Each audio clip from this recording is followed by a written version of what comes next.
Salam alaikum wa rahmatullahi ta'ala wa barakatuh. Bonjour tout le monde. Toujours avec vous le professeur Mohamed Njari, professeur des matières d'économie et de gestion. Après la correction de la première série d'ITD du module contrôle de gestion, dans cette vidéo, je vais prendre la correction du premier exercice de la deuxième série. Si la première série s'articule sur l'analyse des écarts au niveau des charges, l'exercice dont je vais commencer la correction entre dans nos volets de la gestion budgétaire, particulièrement la budgétisation des ventes. Quand on parle du budget, c'est quoi? C'est un document qui illustre les anticipations et les prévisions d'une entreprise au niveau des recettes et des dépenses. Donc, le budget, toujours c'est un outil de prévision et c'est un outil de contrôle par la suite parce que il constitue un élément de référence pour faire une comparaison de ce qui était prévu avec ce qui est réalisé. Le travail d'une entreprise commerciale consiste à acheter des marchandises et de les vendre. Pour les entreprises industrielles, ils achètent des matières premières, puis ils fabriquent des produits, ensuite elles les vendent au marché. Là, c'est au niveau de la réalisation du processus de production ou bien processus de commercialisation. Si je prends l'entreprise industrielle, la question qui se pose, c'est combien elle va acheter de matières premières? La réponse, elle va dépendre de la quantité qu'elle va produire. Ainsi, cette dernière, ça veut dire que la quantité produite, elle va dépendre aussi de la quantité vendue au marché. Donc, au niveau de l'anticipation ou bien de prévision, donc l'entreprise, il doit prévoir un programme de vente et ce programme de vente, il va déterminer le programme de production. Par la suite, le programme de production, il va déterminer le programme d'approvisionnement. Comme ça, au niveau des prévisions, on commence toujours par les ventes, puis la production, puis l'approvisionnement. Bien sûr, ces programmes, ils vont déterminer aussi le programme d'investissement pour l'entreprise. Donc, ce qui nous intéresse ici, c'est qu'au niveau des prévisions, le point de départ pour toute entreprise, c'est combien elle va prévoir de ventes. Donc, il doit déterminer le programme de vente pour une période donnée, soit à court terme d'une semaine, un mois, un trimestre, un semestre, une année, ou bien il peut déterminer un programme de vente pour 3 ans, 4 ans, 5 ans. Ce processus entre à ce qu'on appelle la gestion budgétaire. La gestion budgétaire consiste à établir des budgets et à comparer périodiquement les réalisations avec les données budgétées afin de mettre en place des actions correctives si nécessaire. Le temps ne me permet pas de parler trop sur la gestion budgétaire, mais je vais prendre l'essentiel. Je retourne vers la question centrale et primordiale pour toute entreprise commerciale ou industrielle et même pour les prestataires de services, qui est comment prévoir les ventes pour une période donnée. Les ventes prévisionnelles, soit en quantité, soit en valeur, c'est-à-dire les chiffres d'affaires. La réponse à cette question consiste à ce que les entreprises doivent se baser sur des méthodes et techniques scientifiques afin d'avoir des informations prévisionnelles pertinentes. Alors, au niveau de cette étape, l'intuition elle est exclue et les dirigeants de l'entreprise doivent chercher les informations convenables à leurs besoins afin d'avoir le maximum de précision à leurs prévisions. Donc, au niveau de la prévision des ventes, il repose sur 3 éléments essentiels. Ce sont les ventes passées, ça veut dire que l'historique des ventes, les données du marché et la stratégie marketing mise en œuvre. Pour les 2 derniers éléments, ils sont issus du service marketing. Généralement, on les appelle les méthodes qualitatives parce qu'ils sont faites par des études de marché, des questionnaires et des enquêtes faites auprès des clients ou bien des consommateurs. Généralement, au niveau du contrôle de gestion, on se base sur les méthodes qui sont quantitatives. Ça veut dire qu'on va se baser sur l'historique des ventes afin de prévoir les ventes du futur ou bien les ventes à venir. Donc, on se base sur l'historique des ventes réalisées par l'entreprise. Comment on les utilise? On l'utilise par des différentes techniques de prévision, qui sont généralement soit les méthodes les plus simples qui consistent à procéder à un ajustement linéaire sur les données passées observées. Les ventes passées représentent des séries chronologiques. Pourquoi chronologiques? Parce que la variable, il y en a la variable vente et l'autre variable c'est le temps. Donc c'est pour ça qu'on l'appelle des séries chronologiques. Donc ces séries chronologiques, on cherche à avoir un ajustement, soit il est linéaire, soit il est non linéaire.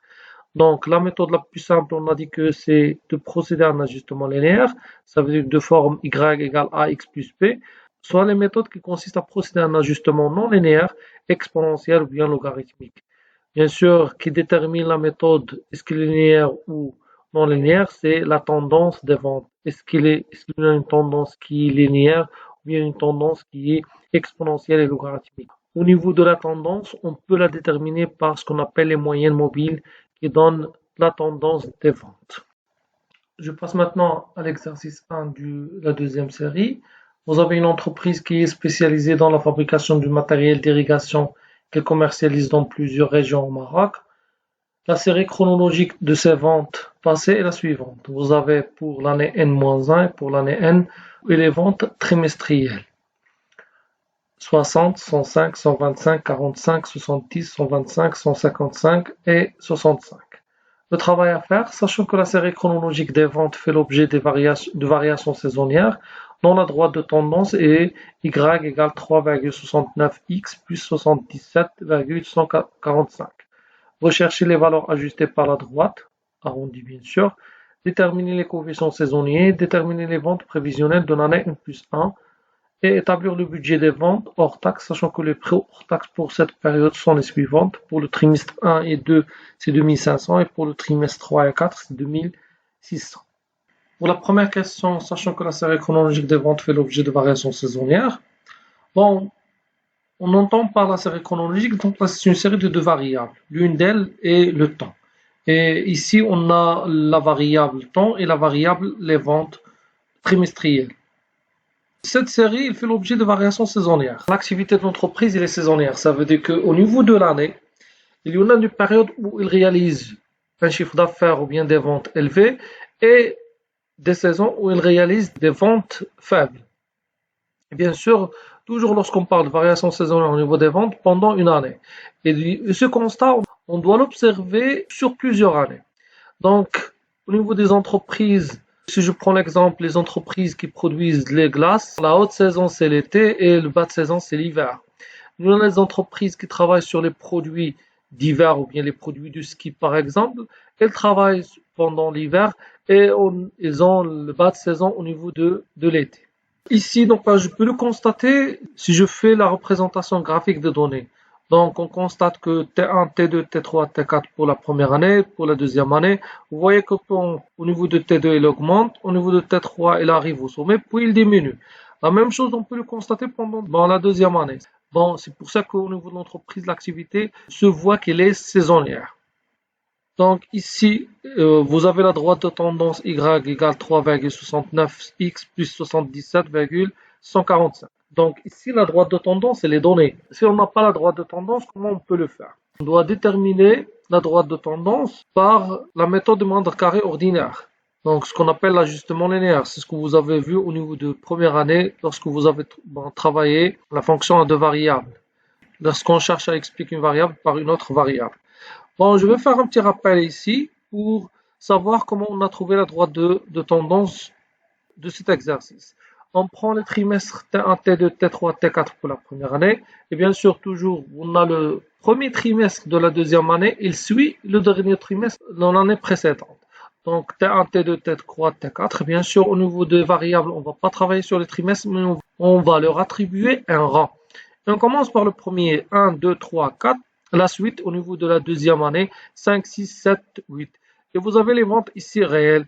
On a besoin de xi au carré, ça veut dire que le rang au carré. Puis on fait xi fois yi. Vous avez les données ici, on fait la somme. La droite d'ajustement, c'est y égale à x plus p. On a dit qu'on doit choisir la relation la plus simple, c'est la relation linéaire.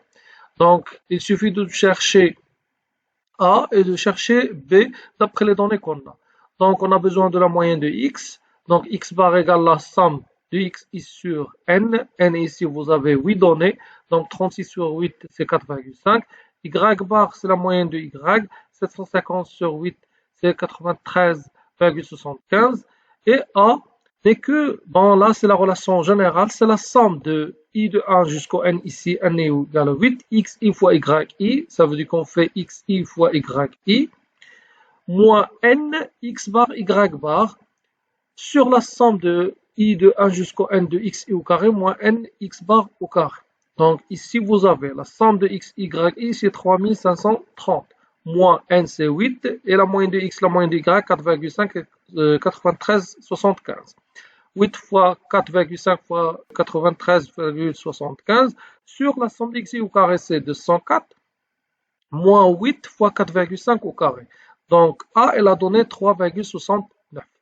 Pour B, toujours pour calculer B, on doit déterminer d'abord A. Donc, B égale Y bar moins AX bar. Donc, Y bar, c'est 73,75. X bar, c'est 4,5. Donc, B égale 73,75 moins 3,69 fois 4,5, c'est 77,145. Donc, c'est la droite qui est déjà donnée. Maintenant, la première question, elle a demandé juste les valeurs ajustées. C'est quoi la valeur ajustée? Ce sont les valeurs des ventes au niveau des trimestres, non pas réelles, mais par l'utilisation de la droite d'ajustement qu'on a trouvée. Donc, qu'est-ce qu'on fait? On doit remplacer dans la droite pour chaque trimestre. T1, donc son rang c'est 1, la même chose, on passe jusqu'au dernier trimestre de l'année N, c'est 8. Et on remplace dans la droite d'ajustement par 1, 2, 3 jusqu'au 8. Le premier, c'est 80,84, 84,53. Bien sûr, ici, on a arrondi au deuxième décimal jusqu'au dernier trimestre. Lorsqu'on a remplacé dans la droite d'ajustement par x égale à 8, elle a donné 106,67. Pour la deuxième question, le calcul des coefficients saisonniers. Pourquoi on calcule les coefficients saisonniers? Donc, si on a calculé les ventes trimestrielles des 2 années N-1 par la droite d'ajustement, on a trouvé ce qu'on appelait les valeurs ajustées. Voyez maintenant les ventes réelles. Bien sûr qu'il y en a une différence, puisque au niveau de la valeur, des valeurs ajustées, on voit qu'il y en a une tendance qui est en augmentation. Par contre, les ventes réelles, vous avez une augmentation, mais on prend en considération qu'il y en a des variations saisonnières. Même au niveau des prévisions qu'on va chercher à anticiper concernant l'année N+1, on doit prendre en considération ces variations saisonnières. Ça veut dire que si on va se contenter sur les valeurs ajustées, on n'aura pas plus de précision concernant les variations saisonnières. C'est pour ça que je dis que les coefficients saisonniers, ils vont servir à corriger les valeurs issues des droites ajustées pour la simple raison d'avoir une précision au niveau de la prévision. Donc, comment on peut déterminer ces coefficients saisonniers? Qu'est-ce qu'on prend? On prend les valeurs ajustées, on prend les valeurs réelles et on va prendre le rapport des valeurs réelles ou bien les ventes réelles sur les valeurs ajustées. YI sur YI prime. Donc 0,74, elle est calculée sur la base de 60 sur 80,84. La même chose pour les autres. Au niveau de chaque trimestre, jusqu'au 65 sur 106,67, ça donne 0,61. Maintenant, ces coefficients, ils représentent un coefficient, je répète, un coefficient de correction des valeurs ajustées pour avoir une valeur réelle. Et bien sûr, on va les utiliser pour les prévisions concernant l'année N+1. Maintenant, au niveau de l'année N+1, donc si on va prévoir au niveau de droite d'ajustement, on va prévoir les ventes trimestrielles. Ça veut dire que au niveau de l'année N+1, combien on a de trimestres? On a 4 trimestres. T1, T2, T3, T4. Donc ici, on a pour le premier trimestre, on a deux coefficients. On a 0,74 et on a 0,73. Est-ce qu'on va prendre 0,74 ou bien 0,73? Pour T3, est-ce qu'on va prendre 1,42 ou bien 1,51?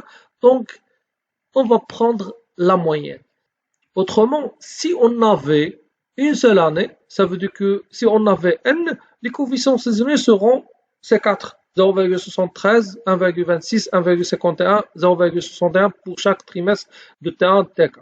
Mais puisqu'on a 2 années, ça veut dire qu'on aura 2 trimestres. Et pour le coefficient saisonnier d'un trimestre, on va prendre la moyenne des deux. Si on a plusieurs années, on va prendre aussi la moyenne pour chaque trimestre. Comme ça, on aura à faire un autre tableau pour présenter ou bien pour calculer le coefficient saisonnier pour chaque trimestre. Donc, pour le trimestre T1, T2, T3, T4, on va prendre pour chaque année. Donc, vous avez ici 0,74, 0,73. Donc, le coefficient saisonnier, la moyenne, c'est 0,74. Bien sûr, ici, il est arrondi au deuxième décimal parce que bon, 0,74, 0,73, il donne 0,735 et c'est proche de 0,74. La même chose pour T2, 1,24, 1,26 et 1,25, 1,42, 1,51, 1,46 et 0,49, 0,61, c'est 0,55. Il est à noter ici que combien on a ici de saisons au niveau de l'année. On a divisé l'année sur 4 trimestres. C'est pour ça que pour vérifier que cela est juste, ça veut dire que la somme des coefficients saisonniers elle doit être égale à 4 parce qu'on a divisé l'année sur 4. Si on travaille avec des coefficients saisonniers mensuels pour chaque mois, ça veut dire qu'on aura pour chaque mois un coefficient saisonnier. Et lorsqu'on va faire la somme, on doit trouver que la somme est égale à 12. Si on travaille par des semestres, donc on aura 2 coefficients saisonniers pour chaque semestre et on aura la somme égale à 2. Vous voyez ici autre chose. Ça veut dire que pour les 4 coefficients saisonniers, il y en a qui sont supérieurs à 1 et il y en a qui sont inférieurs à 1. Généralement, qui sont supérieurs à 1, ils représentent la haute saison. Et qui sont inférieurs à 1, ils représentent la basse saison. Pour la troisième question, et c'est la plus importante, déterminer les ventes prévisionnelles de l'année N+1, bien sûr, arrondies et pour chaque trimestre. Qu'est-ce qu'on va faire? On va calculer sur la base de droite d'ajustement. Donc, on va utiliser la droite d'ajustement pour faire la prévision. Et bien sûr, les données se terminent avec le dernier trimestre, ça veut dire que T4 de l'année N. On commence avec le premier trimestre de l'année N+1. Donc, on est dans la continuité de la série chronologique.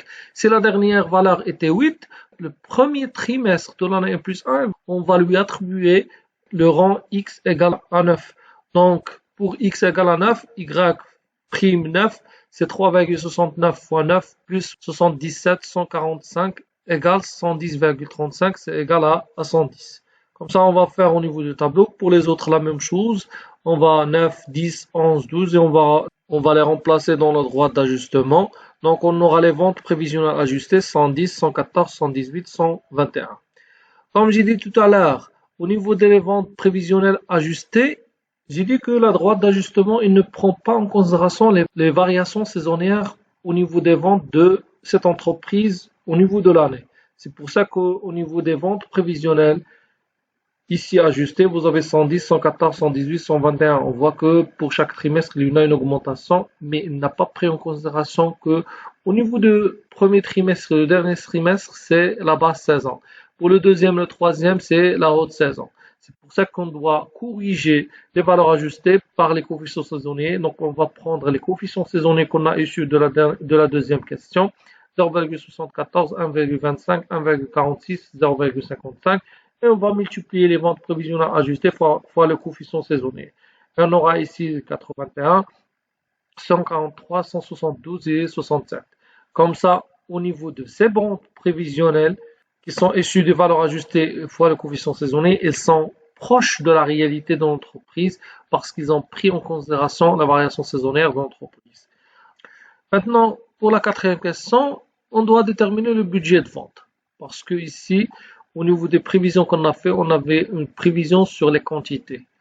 Donc, l'entreprise, qu'est-ce qu'elle fait? Elle a deux prix pendant l'année. Pour le premier trimestre et le deuxième trimestre, donc le prix de vente, c'est 2500. Pour le troisième et le quatrième, c'est 2600. On va prendre donc ces éléments au niveau de la quatrième question. Le budget de vente hors taxe parce que les prix sont hors taxe. Donc, pour le premier trimestre, les quantités, c'est 81. Le tarif ou bien le prix, c'est 2500. La même chose pour le deuxième trimestre. Et pour le troisième et quatrième, c'est 2600. Donc, vous avez les montants ou bien les chiffres d'affaires prévisionnels trimestriels, c'est 202 500 pour le premier, 357 500 pour le deuxième, 447 200 pour le troisième trimestre et 174 200 pour le quatrième trimestre. Donc, au total, le chiffre d'affaires de l'année N+1, c'est la somme des 4, c'est 1 181 400.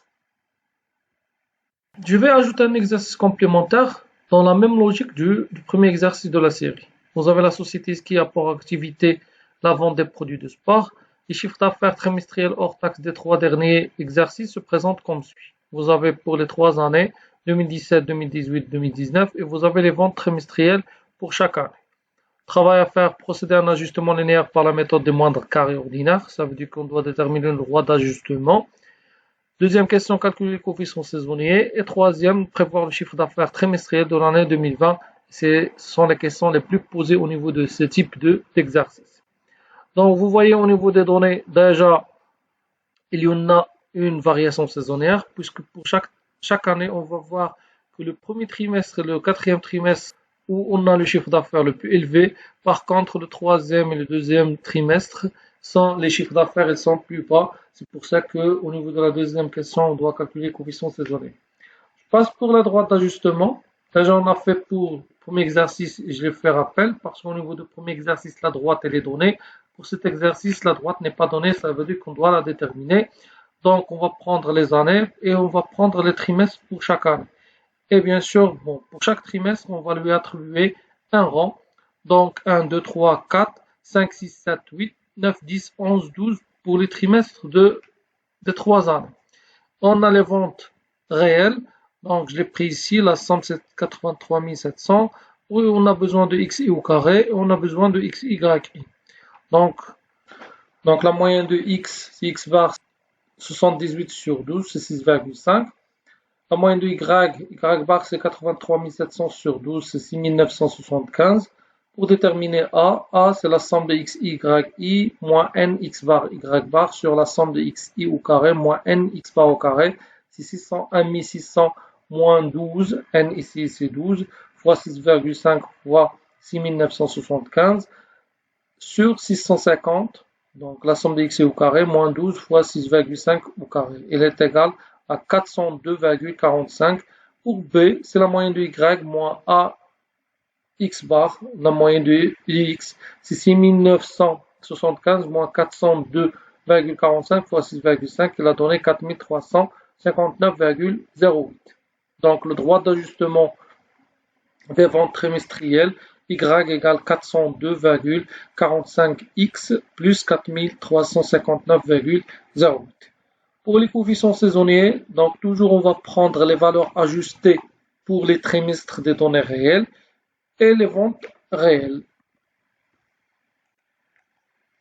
Donc vous avez pour les coefficients saisonniers les trimestres donc, de chaque année pour le rang 1 sur 12. Donc les ventes Y ce sont les ventes réelles et les valeurs ajustées qui sont issues de la droite d'ajustement. Ça veut dire qu'on va remplacer de 1 jusqu'au 12 dans la droite d'ajustement et j'ai trouvé donc ces valeurs.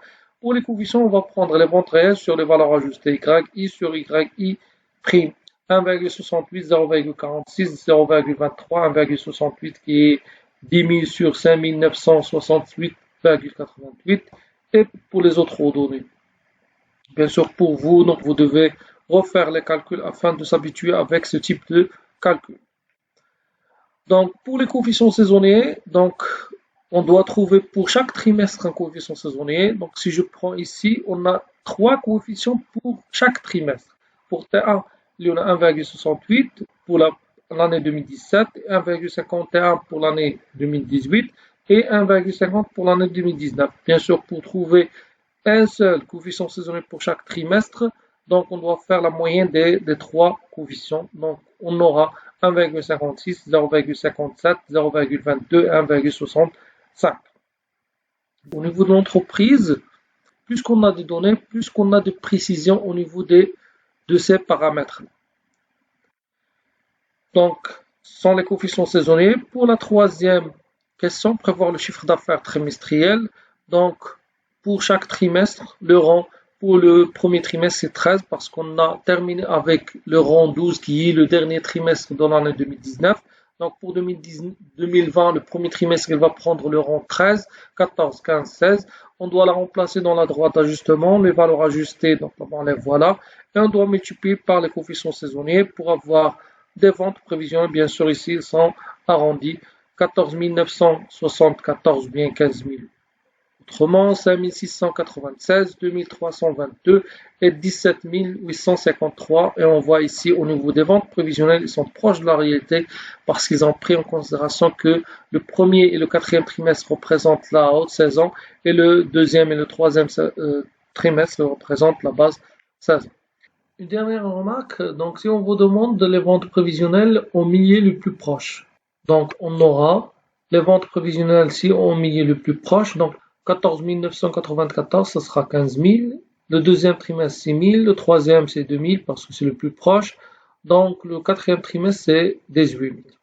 Donc, si on vous demande au millier le plus proche, la même chose, c'est en centaines le plus proche, donc on doit faire l'arrondissement.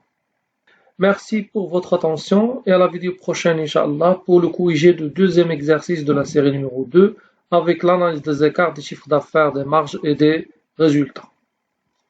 Bon courage.